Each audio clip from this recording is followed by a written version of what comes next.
Hello everyone, welcome back to my channel study law with K. आज हम पढ़ेंगे divorce under Hindu law. Introduction. In a literal sense divorce refer to the legal dissolution of marriage between two individuals. तो एक legal term में divorce होता क्या है? ये शादी को ख़त्म करने के प्रोसेस को एक नाम दिया गया, लीगल टर्म दी गई है जिसको हम बोलते हैं divorce. Historically within Hindu Dharmashastra marriage was seen as sacred and indissoluble bond. जो हिंदू धर्म है उसमें शादी को इनडिसॉल्वेबल माना गया है। तब पहले डिवोर्स का कोई कॉन्सेप्ट नहीं था, ये कॉन्सेप्ट आया हमारे हिंदू मैरिज एक्ट के आने के बाद। With no provision for divorce until enactment of Hindu Marriage Act. The term divorce originate from Latin word divortium, which means to turn aside or to separate. Divorce जो term है वो एक Latin term से निकली है जिसका मतलब होता है कि किसी चीज़ को ख़त्म कर देना या फिर अलग हो जाना। It refer to the legal termination of marriage bond को लीगली ख़त्म करने को हम डिवोर्स बोलते हैं। The Hindu Marriage Act introduce ground for divorce under section 13। Hindu Marriage Act में डिवोर्स के ग्राउंड हमें दिए गए सेक्शन 30 में।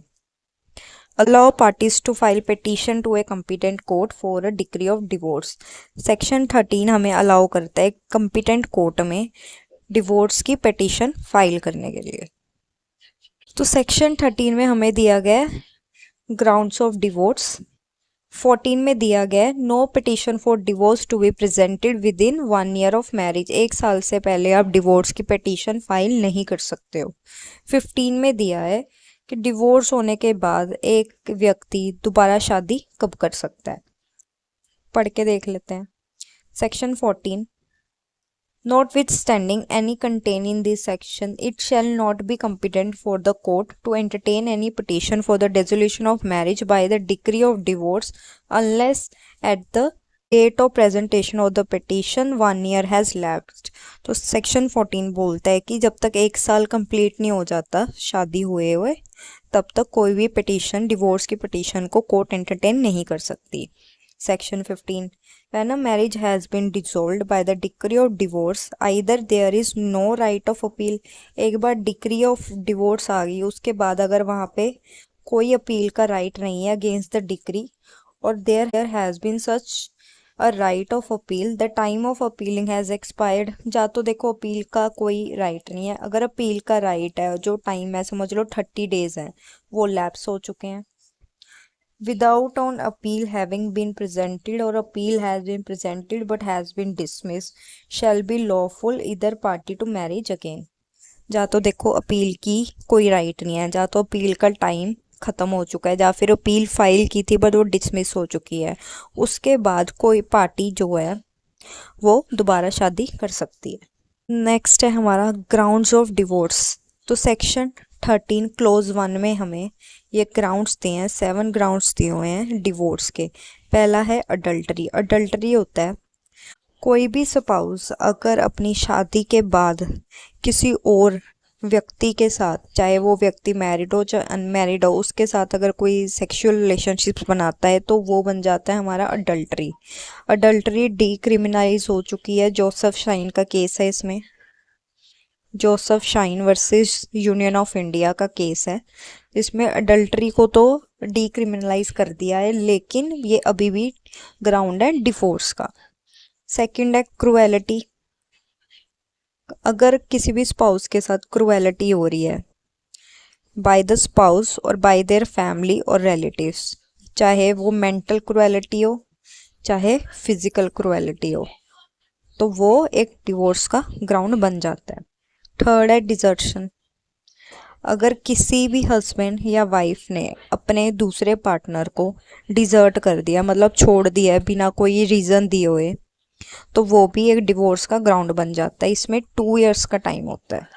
अगर 2 इयर्स के साथ वो अपने पार्टनर के साथ कोई भी कांटेक्ट नहीं बनाते हैं तो जो पार्टनर है वो इसको एज अ डिवोर्स का ग्राउंड कंसिडर कर सकते हैं। नेक्स्ट है कन्वर्जन। कन्वर्जन फॉर एग्जांपल एक हिंदू वाइफ है, वो कन्वर्ट कर लेती है मुस्लिम रिलीजन में without the consent of his husband, तो वो बन जाएगा एक डिवोर्स का ग्राउंड। थर्ड है इनक्यूरेबल अनसाउंड माइंड। अगर कोई भी पार्टनर अनसाउंड माइंड का है तब भी वो डिवोर्स फाइल कर सकते हैं। अनसाउंड माइंड, वो कैपेबल नहीं है शादी के बंधन को समझने के लिए। फिफ्थ है वनरेबल डिसीज, लाइफ थ्रेटनिंग। ये डिजीजेज होती हैं जो सेक्सुअली ट्रांसमिटेड डिसीजेज होती हैं जो कि जानलेवा होती हैं। For example HIV, AIDS. Next है रीनाउंस द वर्ल्ड। अगर किसी हस्बैंड या वाइफ ने दुनिया से समझ लो संन्यास ले लिया है, वर्ल्ड से संन्यास ले लिया है, तो वो भी एक आपका डिवोर्स का ग्राउंड बन जाएगा। लास्ट है प्रिजम्पशन ऑफ डेथ। 7 इयर्स का टाइम होता है। प्रिजम्पशन ऑफ डेथ का मतलब है कि समझ लो हस्बैंड है, 7 साल से पता नहीं चला है कि वो है कहाँ पे, जिंदा है या मर गया है, तो वो एक डिवोर्स का ग्राउंड बन जाएगा। वो 7 साल कंप्लीट होने चाहिए, इसमें कोई कम्युनिकेशन नहीं होना चाहिए और अप्रेंशन होना चाहिए कि वो अब इस दुनिया में नहीं है, तभी वो डिवोर्स का ग्राउंड बनेगा। नेक्स्ट है हमारा सेक्शन 13 क्लॉज 2। इसमें जो ग्राउंड्स दिए हुए हैं डिवोर्स के वो सिर्फ दिए हुए हैं वाइफ को। इन ग्राउंड्स पे सिर्फ एक वाइफ डिवोर्स की पिटीशन कोर्ट के सामने रख सकती है। तो ये ग्राउंड्स देख लेते हैं। पहला है अगर हस्बैंड ने दोबारा शादी कर ली है या फिर शादी के वक्त उसकी जो पहली बीवी थी वो पता चलता है कि वो जिंदा थी और उनकी एक वैलिड मैरिज थी, तो ये भी बन जाता है ग्राउंड ऑफ डिवोर्स। इसमें जो पत्नी है वो डिवोर्स की पिटीशन फाइल कर सकती है। नेक्स्ट है that the husband has since the solemnization of the marriage been guilty of rape or sodomy। जो हस्बैंड है उसको कन्विक्ट किया गया किसी रेप या सोडोमी के केस में, तब भी वो वाइफ के लिए डिवोर्स का ग्राउंड है। Next cohabitation between the parties है नॉट रिज्यूम्ड फॉर 1 ईयर और अपवर्ड्स। अगर जो पार्टीज हैं हस्बैंड वाइफ हैं उनके बीच में अगर कोई शादी वाले रिलेशनशिप्स नहीं है तब भी वो एक डिवोर्स का ग्राउंड बन जाएगा फॉर वाइफ। नेक्स्ट है that her marriage was solemnized before she attained the age of 15 and she has repudiated the marriage after attaining the age but before attaining the age of 18 years। अगर समझ लो एक wife है उसकी ज़बरदस्ती शादी कर देते हैं 15 साल की होने से पहले, वो इस डिवोर्स की पिटीशन को फाइल कर सकती है, लेकिन उसको ये फाइल करनी पड़ेगी 18 साल की होने से पहले। नेक्स्ट है हमारा section 13B divorce by mutual consent. पढ़ लेते हैं। म्यूचुअल कंसेंट मतलब हस्बैंड और वाइफ दोनों ने डिसाइड किया है कि अब हम इकट्ठे नहीं रह सकते, एक दूसरे को झेल नहीं सकते, तो हम मिलजुल के डिवोर्स ले लेते हैं। Subject to the provision of this petition dissolution of the decree by the divorce may be presented to the district court by the both party to the marriage together whether such marriage was solemnized before and after the commencement of the marriage law on the ground that they have been living separately for a period of 1 year or more, that they have not been able to live together and that they have mentally agreed to the marriage should be divorced। अगर husband wife 1 साल से अलग रह रहे हैं और उनमें शादीशुदा कोई भी रिलेशनशिप्स मेंटेन नहीं है और उन्होंने डिसाइड कर लिया है कि अब हमारी शादी जो है डिवोर्स होना ही बेटर है, तो वो म्यूचुअल कंसेंट से डिवोर्स फाइल कर सकते हैं। केस लॉ देख लेते हैं। संजीव गुप्ता वर्सेस रितु गुप्ता। तो इस केस में क्या होता है ये मैंने पूरा आपको पढ़ाया हुआ है, आप मेरी शॉर्ट वीडियोस भी देख सकते हो। द कोर्ट हेल्ड है forcing the wife into unnatural sex relationship against her will amount of cruelty under section 13(1) IA। तो इस केस में क्या होता है जो हस्बैंड होता है वो वाइफ को फोर्स करता है नेचुरल सेक्स करने के लिए, जिस पे वो वाइफ जो है क्रुएलिटी के ग्राउंड पे डिवोर्स फाइल करती है, जो कि बाद में एक्सेप्ट हो जाता है और उसको डिवोर्स मिल जाता है। और जब हस्बैंड अपील डालता है इसकी तो उसकी अपील रिजेक्ट हो जाती है।